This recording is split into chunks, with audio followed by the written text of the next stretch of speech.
Hi guys, it's Amy with Aim to Plan, and today I am here showing you how I set up Microsoft Word for memory keeping.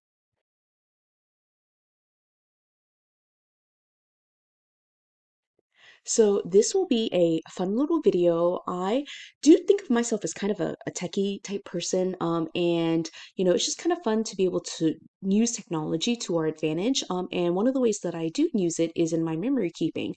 So I thought that this week, since I don't have time to print out photos from the previous week, I would take the time to show you my process for setting up my Word document to print out photos. The photos that I'm using are going to be from a couple of weeks ago, but it applies. It all applies. And so again, I just thought this would be a good video to post for you. So let's go ahead and get started. First of all, you can see here that I've got Microsoft Word on the screen. I'm going to show you a couple of things. Actually, I'm going to move this up so that way you can kind of see it a little bit better, and be able to see all of the different functions that we have here. So hopefully you can see all of this. So here's Microsoft Word. Obviously, I think that Microsoft Word does have a learning curve, but I'm going to show you my kind of quick and dirty way of setting it up for memory keeping. Of course, there are other ways that you can use Microsoft Word, but this is how I set up all of my photos for the previous week to be able to print it out for my memory books for my girls. So again, I've opened up Microsoft Word. What I'm going to do first is go up here. I'm going to go to layout at the very top. And first thing I will do is adjust my margins. Actually, it doesn't have to be the very first thing, but I definitely do it first. So I'm going to adjust all of the margins, top, bottom, left, and right to 0.2. I feel like point two allows you to use pretty much any printer. I feel like most printers can give you that much of a like white space from the edge, and be able to print just fine. Normally don't get any errors saying, oh, you're too close to the edge and your printer won't be able to handle it. So point two all the way around on all four sides. Then I go to the next one, which is orientation, and I will change this to landscape. I do print my photos for a vertical happy planner, and so the size of the box, after doing this for a while, I just realized that I was able to fit more photos in if I turned it landscape. You can definitely leave it at the portrait mode, but I personally think you fit more photos this way. So I changed it to landscape. Then I'll skip size. The next one I will go to is columns. I will go down to the very bottom here and go to more columns. And what I like to do is try to squeeze in as many photos as possible. I'm going to change this to 7 columns. Okay, so I put 7 columns, and then right here it automatically kind of does the spacing and width for you, but I want it to be able to fit into the Happy Planner Classic. So I will change the width of the box or each column to 1.5. That is the width of the Happy Planner Classic. And so once I hit 1.5, you can see that it automatically changes the spacing between the columns to 0.02, which I think is fine. You're able to get in there and cut apart the pictures, and that's all that's necessary. So then I will hit OK, and that's it. I'm all set up, ready to go. Now for me as a memory planner and just someone who likes to stay organized, I do try to in my memory books put photos with the dates. So the very first thing that I like to do once I finish setting up everything, is put the date that I'm going to start with. So the date for this week is going to, or the week that I'm pulling photos for, is going to be 1/29, January 29th. And then I will go into my basically my photos on my computer and start dropping in photos. Now, I try not to be too crazy with it. Obviously, there's limited space with the memory books being a weekly kit, or a weekly spread. I'm not able to put a ton of photos, so I try to just pick the best photos, but I just drop it in here. Now, one of the things that you'll notice is that it for whatever reason, I think it might just be an issue with my Microsoft Word. It ends up being very, very small. And so what I do is, for each week, I do drop in all of my photos. In fact, let me just go ahead and put a couple more photos. Let's do this photo, right here. Right, and then the next date is the 30th, and I will put this photo. That one's a screenshot, so it actually opens up bigger, but most of them do not. All right, I'll do this one as well. All right, it's enough to get a sample. I would do this for the entire week, of course, but just for the sake of this video, I'll leave it at just these 4 photos. Now, what I do with these 4 photos is now I will click on the photo, all right? And some photos actually went to the correct size, but some don't. They're a little bit smaller, as you can see. So then once I click on the photo, I will go up to the very top here and go to picture format. And let me move just a little bit more. And then over here in picture format,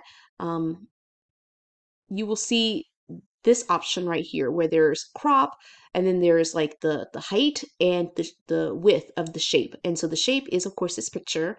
I always change it to 1.5. Now, it's a weird little thing where you'll notice that I changed the height, but it's the width that went to 1.5. It's just some weird thing where I think it's because of the way that photos get turned around. You can definitely just play with it. If you did the width and you realize it didn't work, then of course you need to change the other one. But you do want it to be 1.5, where basically it looks like these columns are um, like right next to each other. The photos are right next to each other. So I will do that. The other big thing that I like to do is go ahead and change it to the correct size. And so for these Microsoft Word pages that I set up for myself, I do try to print out both the weekly page pictures, the pictures that I use on the weekly pages, as well as the pictures that I use in my monthly spread.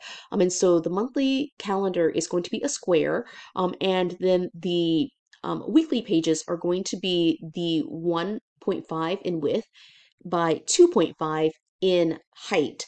And so just mathematically, that is a 3 by 5 photo. And so what I like to do is for this one, I'm going to leave this photo to be a weekly page. And so I'll go here into crop.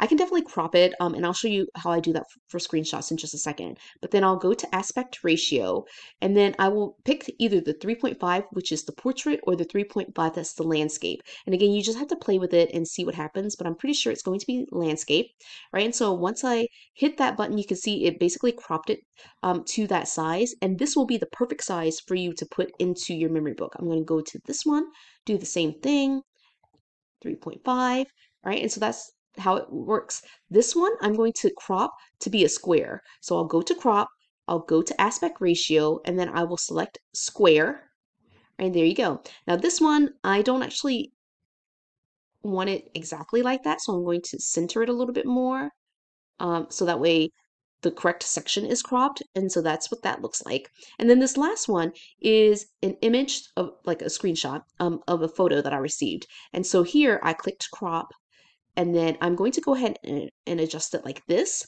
And there's a lot of space around here, so I don't necessarily need all of the like the background type stuff. So I'm going to again go to crop, the arrow down button, aspect ratio, and I'll do 3.5. And you can see here it kind of cuts it out to where again I can just kind of move it around and pick the section that I like the best.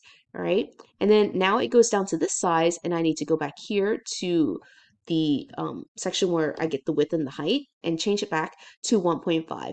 Now, here is a great example of like once you do the aspect ratio, you will see that it says 1.5 by 2.5. So again, that's exactly the size of the Happy Planner classic vertical box, each of the 3 boxes for each day. And so now it is perfectly set up where I could just trim it out and stick it directly into the planner. So that's all. Of course, I do way more than 4 photos, but that's the general process. I have set up the page and I'm ready to go in terms of the page.